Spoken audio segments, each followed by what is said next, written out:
Esse é um artigo que eu acabei de mandar para o Diário do Comércio que tem muito a ver com isto. Né? Chama-se Credibilidade Zero. Então, praticamente tudo o que se lê na mídia brasileira sob o rótulo de análise política não passa da elaboração apressada de fatos que o comentarista extraiu da própria mídia. É a imagem popular do mundo maquiada na linguagem do manual de redação. Nada mais. Não é uma coisa séria. É show business, é diversões públicas, é circo. Não existe para orientar o leitor, mas para mantê-lo satisfeito com o estado habitual de desorientação no qual ele se sente informadíssimo e repleto de certezas. A análise política séria supõe informações ao nível dos melhores serviços de inteligência. Não é informação do jornal, né? Trabalhadas por uma consciência longamente adestrada na meditação da história, da filosofia e da ciência política. Isso está tão acima das possibilidades do comentarista vulgar que, confrontado com algo do gênero, o infeliz se sente perplexo ante o inusitado e reage com aquela típica irritação neurótica da burrice humilhada. Em tal circunstância, exclamações de teoria da conspiração emergem da sua boca quase que por reflexo condicionado. Rotular uma ideia de teoria da conspiração não é refutá-la, é apenas xingá-la. Xingar é o que você faz quando chegou ao último limite da sua capacidade e não conseguiu nada. Favor não confundir xingamento com palavrões humorísticos usados para fins de sátira nos momentos apropriados, exatamente como se faz neste programa. Diagnósticos de paranoia, de visão delirante, aos quais também muitos recorrem nessas ocasiões, só valem quando embasados em algum conhecimento de psicologia clínica, que invariavelmente falta a quem usa desses termos como descarga de um sentimento de inferioridade insuportável. Não por coincidência, análises sérias, tão escassas nas páginas de política, não faltam naquele setor especializado do jornalismo que se dedica à economia e aos investimentos. O melhor colunista do Brasil da área da economia é que o público dessa sessão é exigente, conhece o assunto, paga bem e quer opiniões sólidas. Não é um bando de sonsos em busca de alívio. Nenhum empresário ou investidor aceitaria como analista econômico um amador que tivesse como única ou predominante fonte de informações a própria mídia popular na qual escreve. Mas o amador assim descrito é a própria definição do que se entende por analista político no Brasil de hoje. É um sujeito que não conhece os clássicos da filosofia política, não lê revistas científicas da sua área, não tem a menor ideia de como funcionam os serviços secretos dos diversos países, não pesquisa fontes de informação discretas e, enfim, acredita que o mundo é realmente como sai na mídia. Pratica, em resumidas contas, aquilo que um jornalista de verdade, Rolf Kuntz, chamava de autofagia jornalística, e escreve nos jornais aquilo que leu nos jornais. Quando digo que isso é praticamente tudo e não tudo, é porque, descontados 2 ou 3 sobreviventes do jornalismo às antigas, há ainda um segundo grupo de exceções notáveis.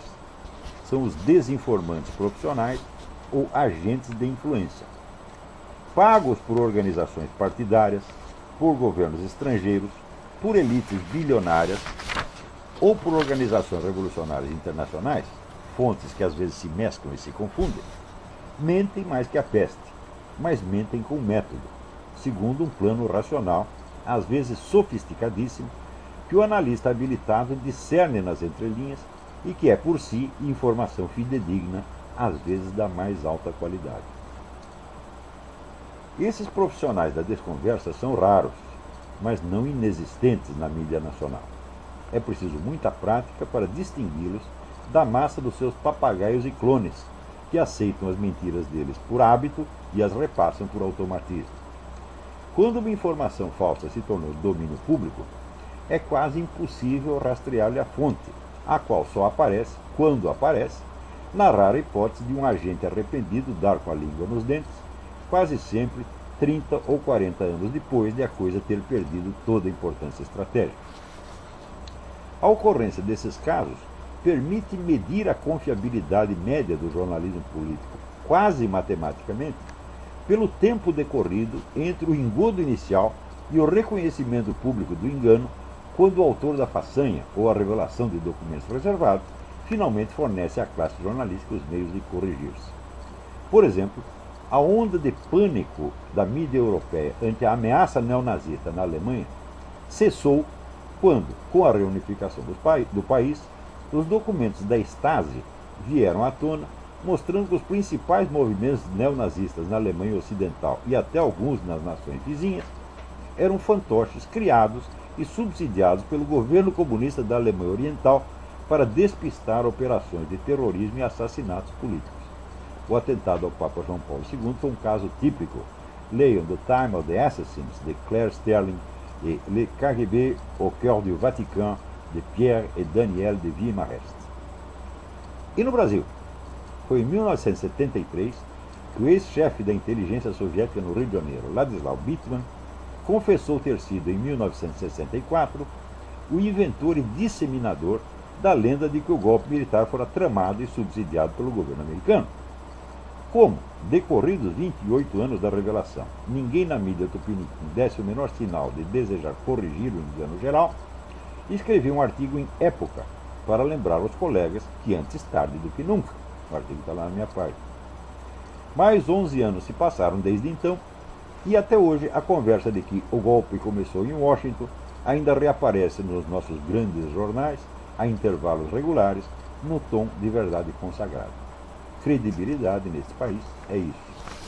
Então, você vê, fica difícil compreender nesta altura por que as pessoas leem o Globo, a Folha, o Estadão, tá certo? Mas a resposta também não é tão difícil assim. Eles só leem a Folha, o Globo e o Estadão porque eles só leem a Folha, o Globo e o Estadão. Então, não podendo conferir o que essas três subidades disseram, acreditam, e o mundo deles fica restrito ao que sai nesses três jornais, ou no Jornal Nacional. Tá certo? Então, a ignorância é a maior prova de si mesmo. Quanto mais ignorante o sujeito é, mais ele acredita que sabe tudo. Né?